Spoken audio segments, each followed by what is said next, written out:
Vamos lá. Fala, galera.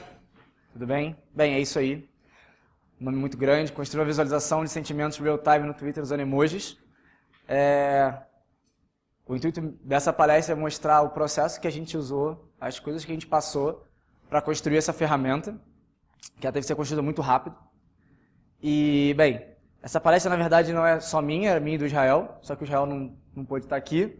A gente construiu essa ferramenta na época junto, a gente programou isso junto.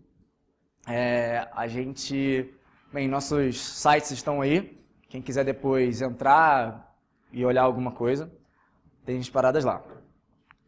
Bem, antes de começar, eu queria mostrar um pouco como é que começou esse projeto, qual é o contexto da época, por que as decisões que a gente tomou dessa forma, e tem muito a ver com o contexto.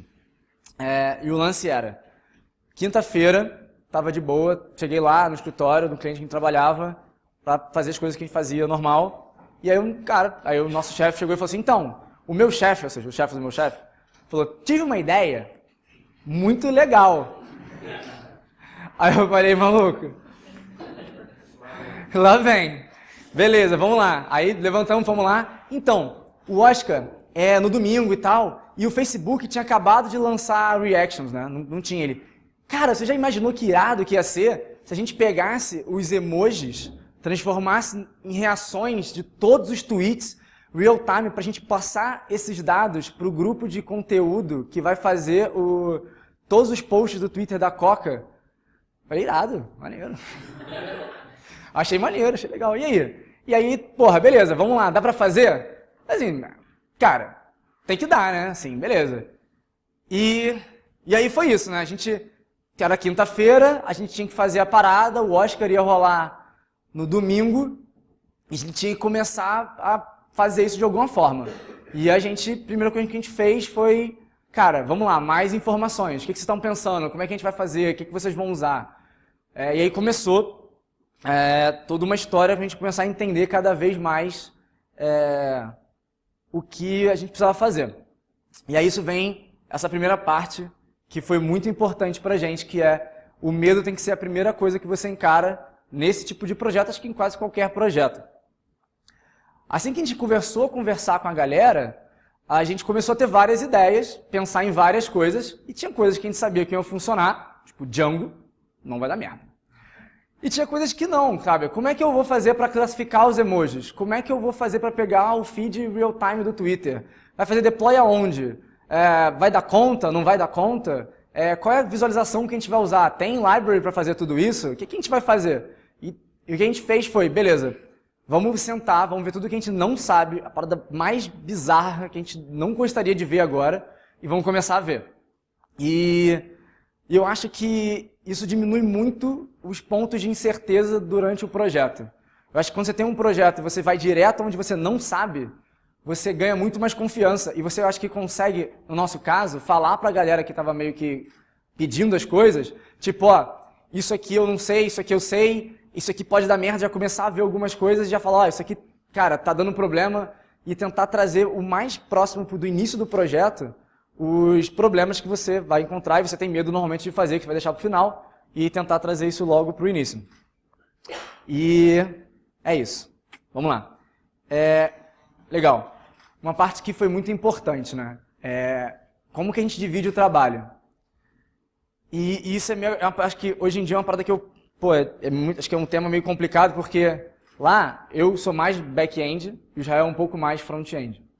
E eu acho que hoje em dia muitas vezes as pessoas já pegariam e iam falar, beleza, vamos paralelizar os dois, você faz o seu back-end, você cria uma API, você faz o seu front-end, você faz ele com o que você quer, e aí depois a gente vai juntar, vai ser muito mais rápido, porque ele vai fazer uma coisa e você vai fazer outra coisa.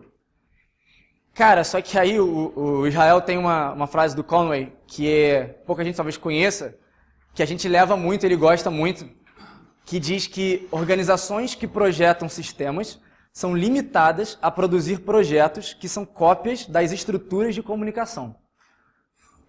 Basicamente o que quer dizer a gente acredita muito que a forma com que as pessoas do projeto se comunicam, se é síncrono, se é assíncrono, são múltiplos times, é um time só, você vai fazer pair programming, você não vai fazer pair programming, a forma como você consegue se comunicar ela acaba influenciando, querendo você ou não, diretamente na estrutura, na arquitetura do teu código.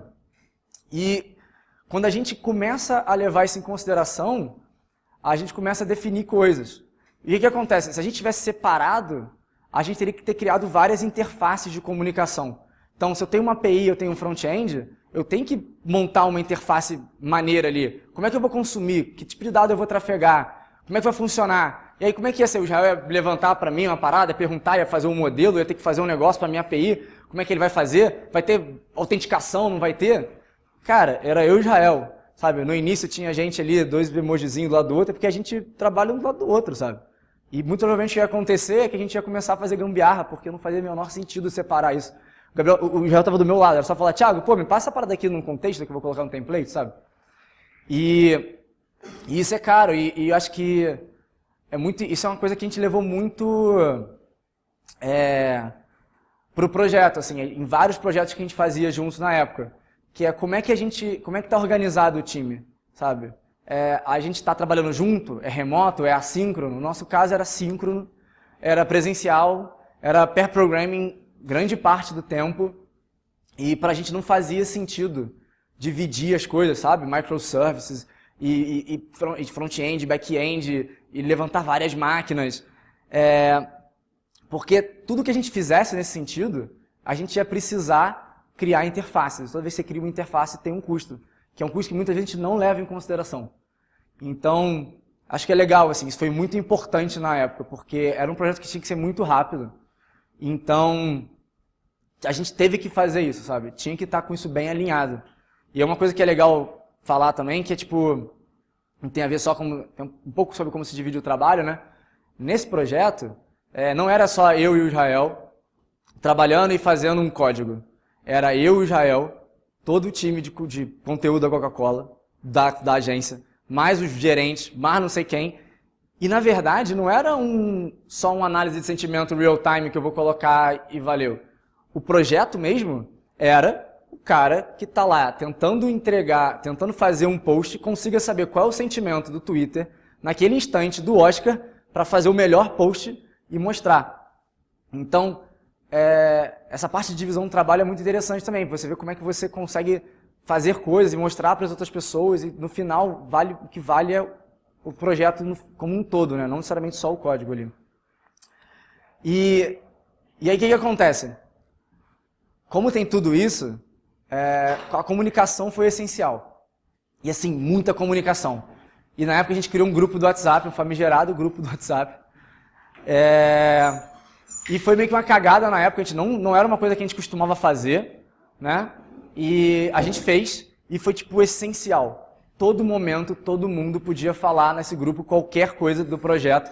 Não havia filtro nenhum. Todo mundo estava nesse grupo do WhatsApp. E todo mundo falava com todo mundo o tempo inteiro.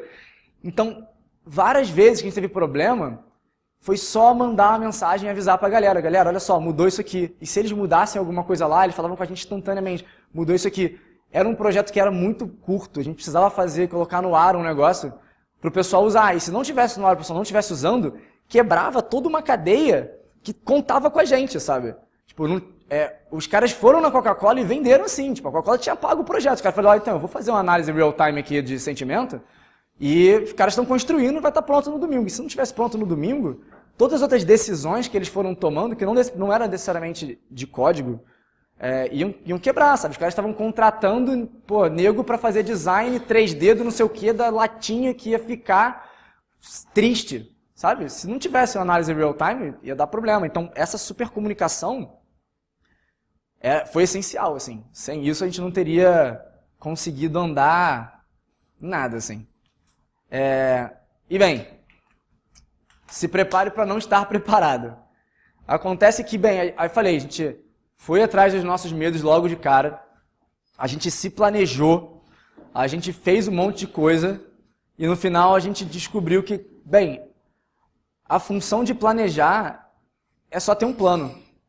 E é um plano que você vai andar com ele, mas não necessariamente você vai conseguir seguir de ponta a ponta e vai dar... Porque se desse para fazer assim, ia ser maravilhoso, ia ser muito mais fácil. E o que aconteceu é que a gente teve um problemão gigante, que a gente decidiu por uma visualização de dados, que era incrível, sensacional. a parada dava muita informação visual ali. Só que quando a gente começou a fazer teste de carga, a visualização não segurou a onda. E a gente precisava mudar. E aí, nesse momento, a gente viu que foi muito importante ter desapego total do código que a gente estava fazendo. A gente decidiu aquilo lá no início? Legal, decidiu. Deu errado. Tudo bem. Abandona. Desapega completamente. Vamos resolver o negócio. Vamos colocar isso para frente. E no final foi, galera, a visualização não está andando. Vamos trocar. O que vocês precisam, de fato, que eu mostre o mais importante? Aí a gente foi vendo e virou um gráfico de barra. E resolveu, o produto, depois disso aqui, que foi essa primeira etapa para o Oscar, se tornou um produto um pouco maior. E ficou. O gráfico nunca voltou a visualização bolada. Acabou que virou outro produto. Então, assim, o lance é que é importante você sempre tentar dar baby steps. Pra gente foi muito importante estar sempre fazendo todo passo que a gente dava era possível dar rollback nele sem um custo muito alto. Então a gente conseguia fazer coisas que dessem errado, a gente voltava, tentava de novo. Então isso foi muito importante pra gente. Então isso foi, tipo, prescindível. E é isso. Bem, quem disse que não pode quebrar? Eu acho que uma coisa que a gente pensa muito sempre como programador é que a gente tem que sempre entregar a parada funcionando, pronta, perfeita. Só que quando a gente está, às vezes, trabalhando num projeto que tem um impacto real, alguém vai usar aquilo mesmo, não dá. Às vezes não dá. Nesse dia, não deu. A gente foi chegando perto do Oscar, e a gente descobriu que, às vezes, por algum motivo que a gente não sabe qual não sabia no caso, a aplicação desincronizava. Porque o grande lance é que a gente tinha uma janela de tempo que era atualizada a cada segundo dos últimos 5 minutos, 1 minuto, não sei. E ela ia andando. Eventualmente ela andava e os tweets ficavam para trás, assim. Era como se a performance da minha máquina não estivesse acompanhando. Então eu não conseguia processar tweets o suficiente para mostrar ali. Isso aqui só rolava às vezes. A gente não sabia muito bem o que acontecia. Já era domingo. E assim, ou se não era domingo, era sábado. E foi doideira. E nesse momento a gente teve que tomar uma decisão que foi: a gente vai virar à noite e vai tentar consertar, ou a gente vai dormir e vai embora. E, cara, se resetasse a parada, e como estava no Heroku, resetar rapidinho, funcionava. Aí a gente resolveu que a gente ia resetar rapidinho. Cara, assim, porra, eu não ia virar à noite. O Oscar só durava 4 horas. Eu só precisava estar acordado no Oscar, assistindo o Oscar. Nem é tão ruim assim, sabe? É maneiro. Então, assim, a gente resetava de vez em quando a aplicação. Subia a carga, parava, eu, pum, resetava. Cara, ninguém via, tava valendo.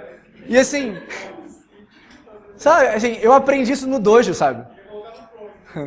Podia, então, assim, é que eu não sabia muito, é que eu falei assim, quanto tempo demora, isso a gente pensou, quanto tempo demora pra gente descobrir qual é a API do Heroku pra saber se a carga tá alta e resetar sozinho.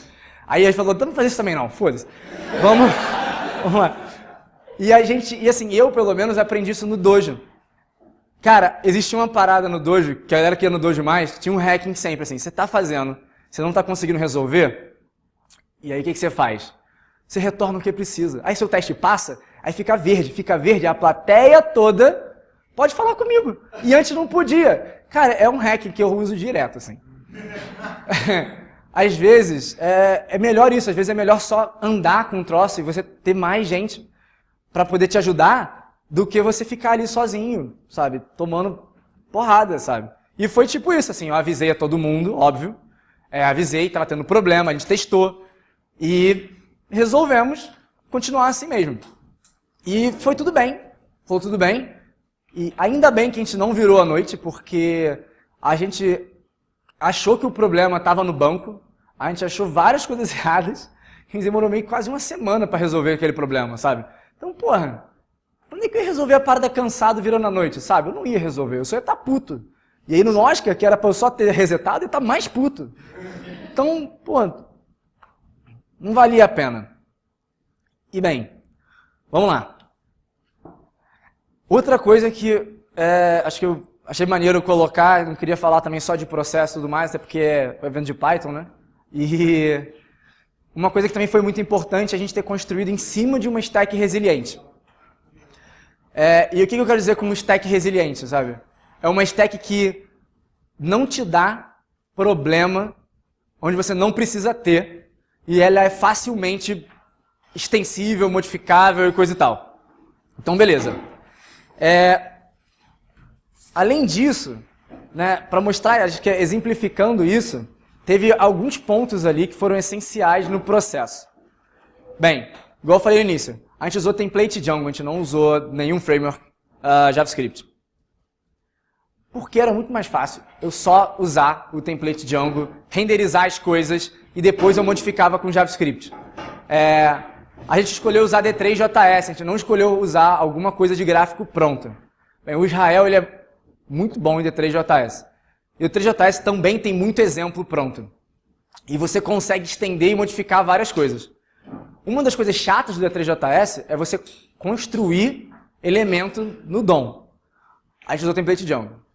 Então, assim, muita coisa estava construída, ele só precisava pegar, entrar ali e fazer o gráfico, sabe? Isso ajudou muito. Então, a gente conseguia mexer nisso, a gente não tinha que se preocupar muito com isso. E outro ponto também que foi muito importante, obviamente, foi o Heroku. Cara, se não fosse o Heroku, se eu tivesse escolhido outra plataforma, cara, eu não conseguia resetar o tempo inteiro, eu não ia conseguir fazer o macete que eu fazia, que é entrar no settings do Heroku, ficar mudando uma variável de ambiente igual um maluco, e a minha aplicação estava preparada para isso, contava com isso.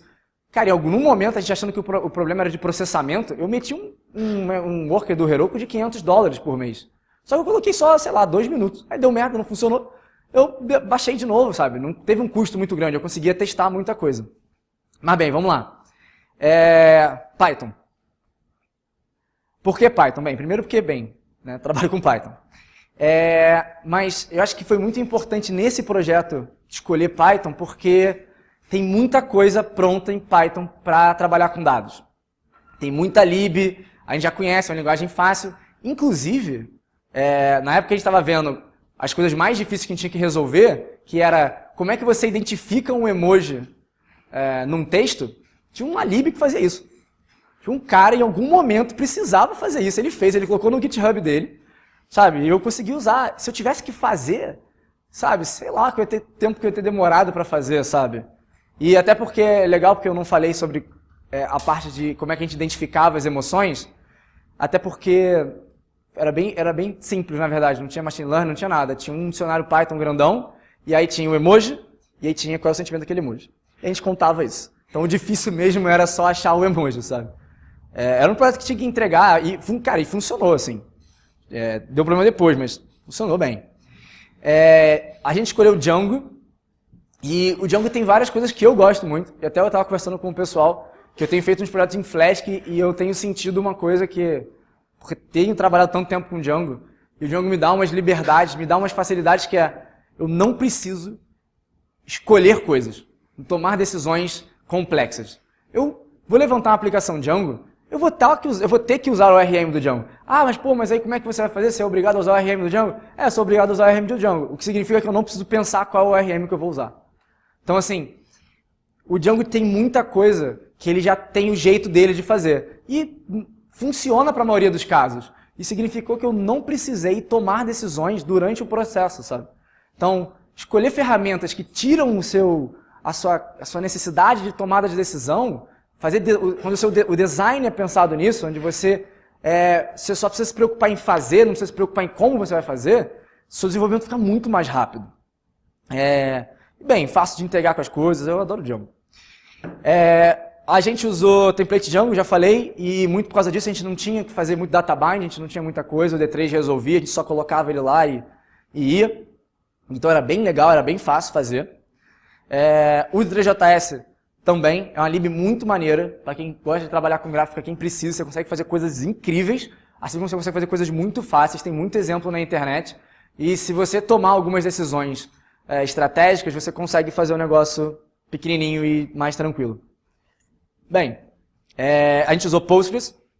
Postgres tá no Heroku, é barato no Heroku, funciona out of the box no Heroku, e mesmo que eu precisasse salvar o dado para fazer query depois, ele tem um JSON field lá, funciona. Isso foi muito útil também. E bem, o Heroku, mesmo, que eu já falei, sempre falo para todo mundo que quem precisa fazer aplicação, quer fazer teste, muita coisa, o Heroku resolve muito assim pra gente.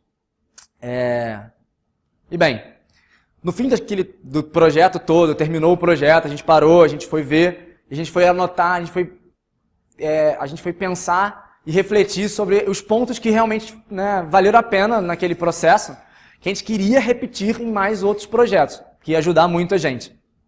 E, bem, é basicamente um resumo do que eu já tinha falado aqui, que tem medo, resolve o medo logo no início, não larga para resolver os seus medos no final. Entende a estrutura atual da sua equipe, não tenta... se você tem uma equipe toda síncrona, remota, todo mundo lá do outro, às vezes é melhor você fazer coisas que cabem ali dentro. Se você tem uma equipe toda remota, distribuída em diferentes time zones no mundo, beleza, é outra estrutura talvez, as coisas vão se configurar, é melhor você estar preparado para isso. Ultracomunicação, não seria possível ter feito nada disso se a gente não tivesse podido falar com todo mundo o tempo inteiro muito rápido. E nesse projeto específico, que era muito rápido, a gente precisava falar com todo mundo o tempo inteiro. A gente aprendeu a nunca se apegar demais ao plano inicial. É aquilo que eu falei, o plano é pelo planejamento e não pelo projeto inteiro. Então você começa, você faz, cara, você tem que sair do plano, sai do plano e não vai te atrapalhar. Muitas vezes a solução do problema não é técnica. Muitas vezes a solução do problema é ligar para alguém e falar, cara, só precisava mudar isso aqui, ou então eu vou resetar de vez em quando. Não é exatamente uma solução técnica, não é bom estar preparado para resolver problemas não necessariamente de forma técnica. Então isso é muito legal. E a última coisa é escolher uma stack que facilite a tomada de decisão. Então, quanto mais rápido você puder cair para dentro do seu problema e resolver, melhor. Então, escolher sempre stacks mais tranquilas nesse sentido. Bem, foi isso. Obrigado. Meus contatos estão aqui, do Israel está ali. A gente trabalha dando consultoria. Então, se alguém achou legal a palestra, achou legal as coisas de processo, quiser trocar ideia sobre isso, quiser mandar e-mail, mande e-mail para a gente. Pode contratar a gente também, fica à vontade. E é isso, acho que quem tiver... Eu não sei quanto tempo ainda falta, se falta muito. Eu acho que foi muito rápido. E eu fiz antes e demorou muito menos. Muito menos não, foi muito mais rápido. Cara, mas assim, eu acho de boas também. Eu acho que é legal, quem quiser trocar ideia, quiser conversar, perguntar sobre...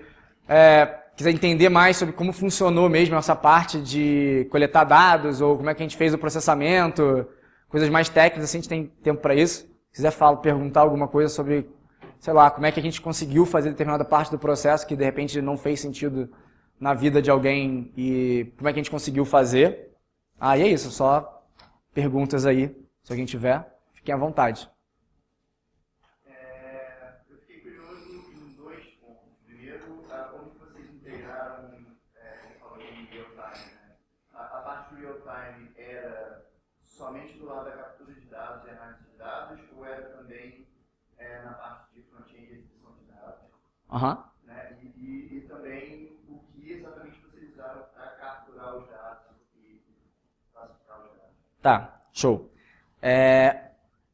O que a gente usou foi uma lib do Twitter, que inclusive era o problema. A lib que estava bugada, ela não fazia as coisas da forma correta, então ela meio que travava o processo, então ela que não permitia que os teus tweets e dava merda. E eu não lembro qual foi a antiga, mas depois acho que eu usei o TweetPy. E aí basicamente você cria uma classe, você define lá um streamer com a busca que você quer, e ele sozinho ele abre lá a conexão, fica consumindo aquilo ali, e toda vez que aparece um tweet novo para ele, ele executa alguma coisa ali, e a gente ia salvando no banco. E a estrutura que a gente fez era basicamente assim, vinha um tweet, ele entrava numa classe nossa, que processava ele, então a gente achava quais eram os emojis, achava quais eram as emoções daquele emoji, com isso a gente determinava quais os sentimentos que estavam incluídos naquele tweet, então se tinha um tweet que tinha várias carinhas felizes, ele contava como vários happy, e se tinha carinhas felizes e carinhas tristes, ele tinha vários happys e tantos sads, ia fazendo assim. A gente salvou isso no banco. Então, o grande lance tinha um cara que puxava tudo e jogava pro banco, e tinha um outro cara que era uma API que ficava expondo esse banco já com os dados maceteados que ele fazia lá um aggregate e buscava. A gente chegou a colocar index, porque a gente achou que isso era um problema, talvez não tenha nem sido preciso, foram só, sei lá, 180 mil tweets, que a gente pegava só tweets em português, e era bem relax. E o lance, cara, era assim, se esperar que era um pooling de 1 segundo na API, o tempo inteiro. Então, na verdade, eu tinha um JavaScript que fazia um pooling a cada 1 segundo, com um set timeout lá, maroto. Cada 1 segundo ele ia lá, pegava a API ia, pegava essa janela para trás no banco e mandava. Então, na verdade, era era alguém escrevendo no banco e alguém consumindo no banco, o tempo inteiro. E aí essa view que fazia esse macetinho.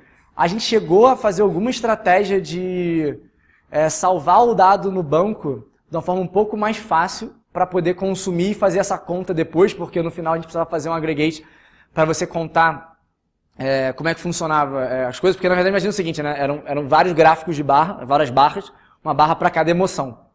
Então a gente precisava contar todas as emoções naquele instante de tempo, né? Então a gente já meio que salvava isso de um jeito que era fácil fazer essa contagem depois na view, para não gastar muito tempo no banco, sabe?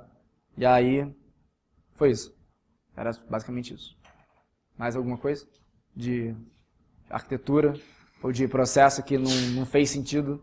Alguma coisa que eu falei que não faz o menor sentido? Peraí. Vai lá. Eu rodava eu rodava no Heroku e só. Que é em cima da AWS. Mas é só o Heroku. Era um Heroku. Essa aplicação, ela rodava num Heroku de $25 para a gente poder ver o processamento, mas que não é nada demais. Era um worker que ficava aberto com um unicorn fazendo o front-end, servindo a aplicação Django, e um worker que era simplesmente um cara que rodava um comando Django. Então eu rodava 2 workers ali só. Era bem fininho, assim.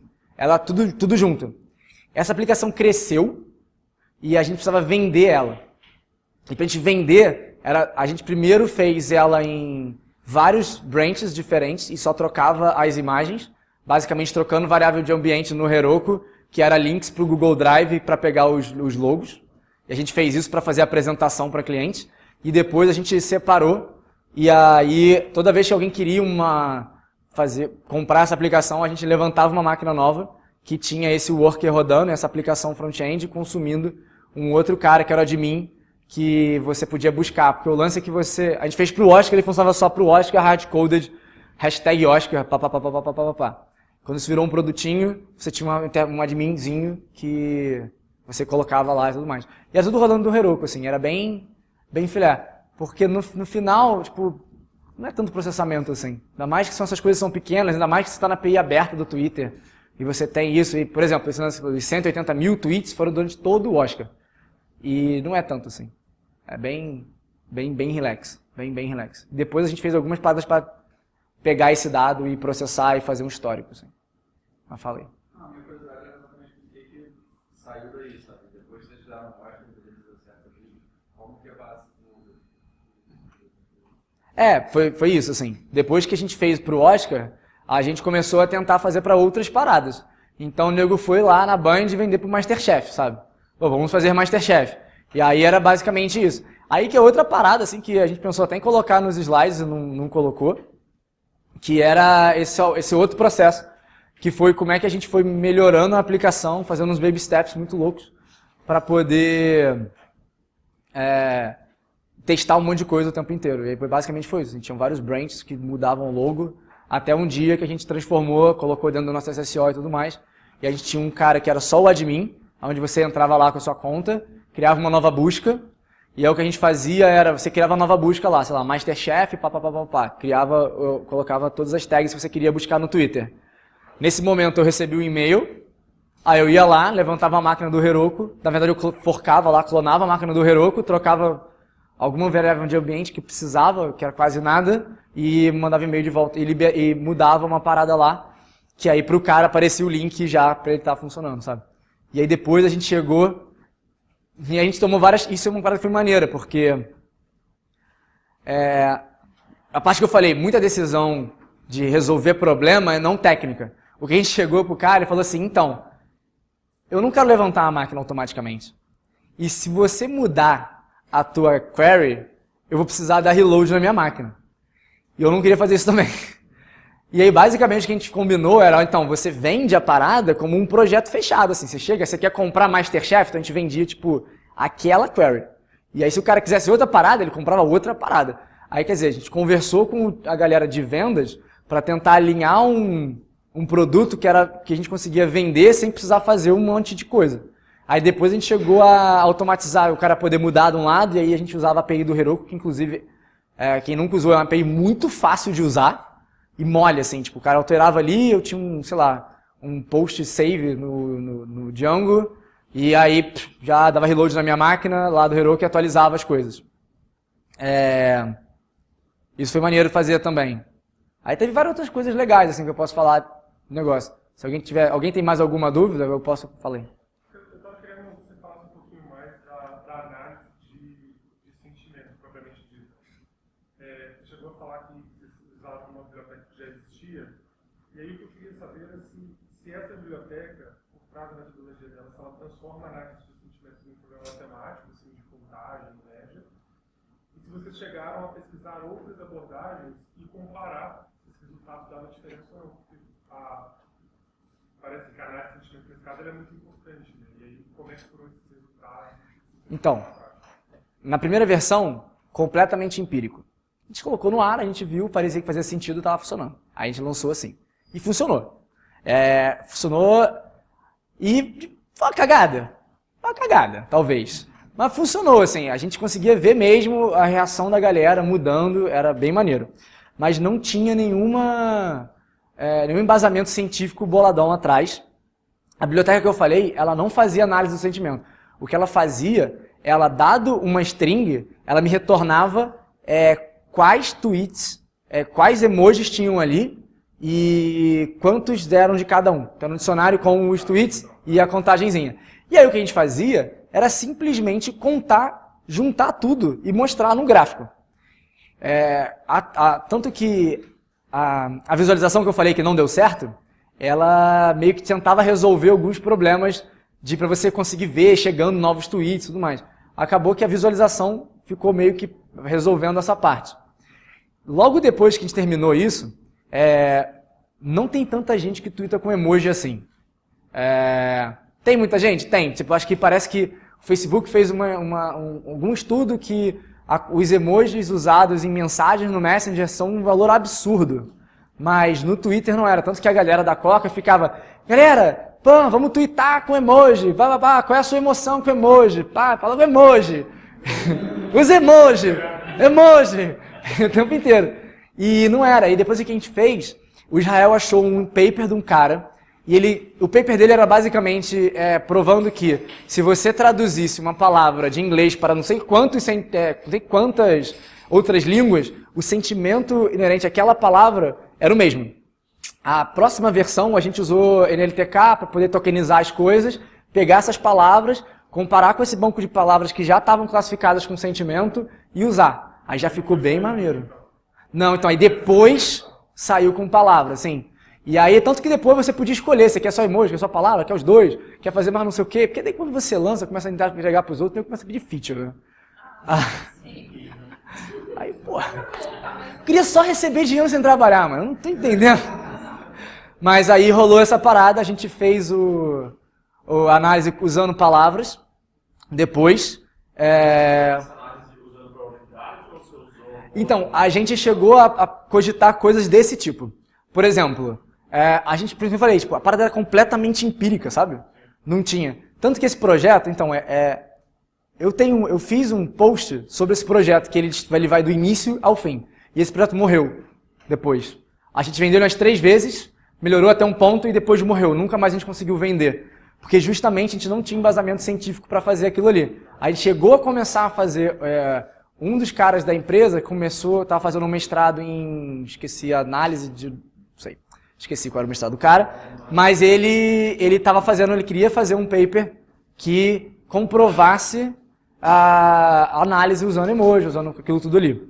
Então a gente não tinha. Por exemplo, se o cara colocava 50 carinhas felizes, aquele tweet, ele era considerado um Twitter super feliz, porque ele era 50 felizes, entendeu? Era isso.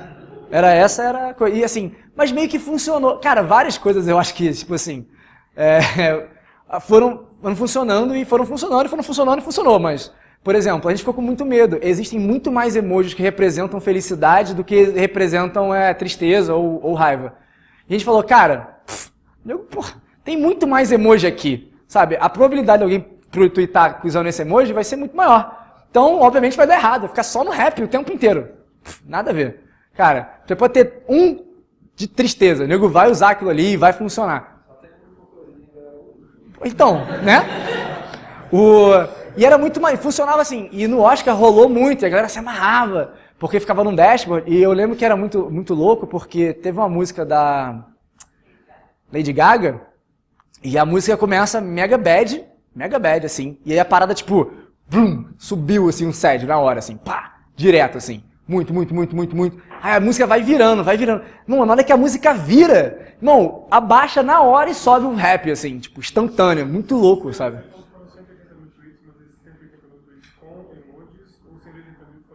Eu acho que foram 180 mil total, mas pode não ser. Não classificados. Ah, agora eu não lembro mais. Porque eu cheguei a fazer análise em cima desse dado, mas já com emoji, com palavra, né? Eu não revisitei tanto. Mas... Porque é verdade, as pessoas não usam muito emoji no Twitter. Não. Às vezes usam a carta com 2 pontos e parênteses. Eu ia perguntar sobre isso agora, se tinha um caso. Então, Vocês carinha invertido. eu não lembro se tinha, eu acho que não tinha isso. Mas, teve vários probleminhas assim. Mas era engraçado, assim, se eu mostrasse o que mas era basicamente isso, assim. Era um monte de emoji classificado por um cara, aleatório. E funcionou, assim. A parada foi completamente no feeling. Baseado na biblioteca Isso. que você tava usando. Não tinha nada muito específico, sabe? E depois a gente começou a estudar e tudo mais. Tem uma ferramenta que se chama NetBase, e eles fazem classificação de sentimento com emoji. E aí a gente até tentou procurar se eles também tinham algum paper, e não tinham. E o lance deles é que eles usavam bem menos emojis. A gente usava muito emoji. Muito. Tipo, quase, não vou dizer quase todos, porque hoje em dia tem muito emoji, mas a gente usava muito emoji. E a parada meio que funcionava mesmo, assim, a gente conseguia ver e dava. E funcionou, era muito legal, assim, tipo, você conseguia ver que se o filme que ganhava não era o preferido, não era o favorito, cara, o nego ficava boladaço. Subia na hora, assim, o angry, era happy, sad, angry, era isso, feliz, triste, surpreso, raiva e outra. Cara, eu tenho uma visualização aqui, que eu não sei se não vai aparecer. Mas eu tinha pensado em fazer, colocar, mas aí eu desisti. Teste, mood. Esse aqui era um que a gente usava pra... Ele se tornou, o nome dele virou mood. Porque era mood, não é isso não. Pode ser mood teste.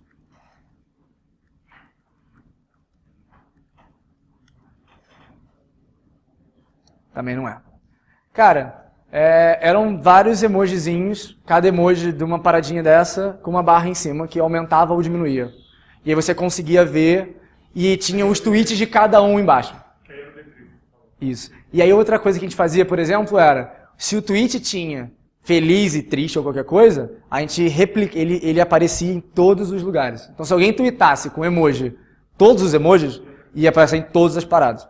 E isso meio que foi assim, esse projeto foi muito interessante nesse sentido, assim, ele teve muita coisa de processo que eu quis mostrar aqui, né, que foi legal para construir a aplicação, e acabou que ele foi legal depois, a gente foi crescendo, foi fazendo com bem mais análises, a gente chegou a fazer depois umas análises, quando a gente começou a estudar sobre sentimento, a gente começou a pegar a reação do Facebook, por exemplo, e fazer muita análise, a gente começou a usar pandas, começou a usar... já que a gente já estava com tudo salvo, a gente começou a tentar ver como é que funcionava, depois a gente agora o Facebook até parou de dar esse dado, mas antigamente você conseguia ver qual usuário curtiu, qual usuário comentou. Então você conseguia classificar um comentário no Facebook baseado na reação dele para entender. Então a gente começou a fazer várias análises assim. E na época foi bem legal. A gente chegou até tentar provar que várias páginas têm esse comportamento que a probabilidade do cara, do usuário, que deu angry, que deu o carinha bolado, que tá bolado, clicou em bolado no Facebook, a probabilidade dele comentar é muito maior, mas assim, muito maior do que todo o resto. Mas para muitas marcas é assim, mas para outras não era, então a gente também não conseguiu provar as paradas. Mas tem muita coisa interessante nessa parte de análise de sentimentos. Acabou que esse projeto morreu, aí o outro projeto foi meio que morrendo, aí a empresa foi meio que morrendo também, e aí acabou, assim. Triste, enfim, mas é isso. Mas o quê? Muitas coisas assim. Deixa eu ver se tem mais alguma coisa que foi diferente. Falar depois do projeto. Cara, foi bem por aí, assim. Acho que não teve mais nada. Hã? Cara, mais ou menos. Já pensamos alguma coisa, mas a gente meio que parou para parar de fazer os estudos, assim. O grande lance que a gente queria ter feito, porque como era agência de publicidade, a gente meio que queria tentar resolver um problema lá, que fosse bom para os caras, que era provar várias coisas por exemplo, se aquele post tá muito angry, a gente segura ele ou não? Será que as pessoas que rola um efeito manada, se as pessoas estão muito boladas com o post, será que todo mundo a partir de agora vai começar a ficar muito bolado com aquele post? Será que sim, será que não? A gente começou a tentar estudar coisas nessa linha, mas parou e não chegou a nenhuma conclusão que eu possa. Assim, eu vi várias coisas, mas que eu não posso afirmar nada. Posso afirmar que naquele post daquela marca é comum que isso aqui aconteça, mas eu não consigo falar isso para todo mundo, sabe? Mas aí foi isso. Mas foi um projeto legal, funcionava bem. Fala aí.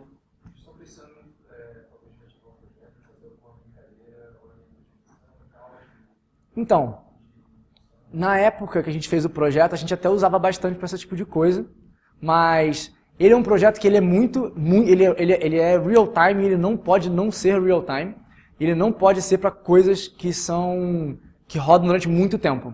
Ele tem que ser bem específico mesmo. Se for para rodar na eleição, tem que rodar durante a eleição, que é onde as pessoas falam e tem volume suficiente para aparecer. Porque como a gente atualiza numa janela de tempo muito pequena, se você não tiver volume suficiente, a parada meio que morre, né? Mas provavelmente não. Mas tem uma galera no Rio, que inclusive é onde eu tô até dando consultoria lá para eles, e chama DAPP, e eles fazem as paradas por a Vera. Eles têm vários estudos muito legais. E aí, por isso que eu falei que eram só 180 mil, porque lá, por exemplo, eu estava implementando umas paradas para rodar com o Celery em paralelo, porque lá pega, 3 milhões de tweets. Então, assim, aí você tem os volumes. Eles fazem muita coisa legal. Se quiser ver sobre análises mais profundas, procura depois o DAPP.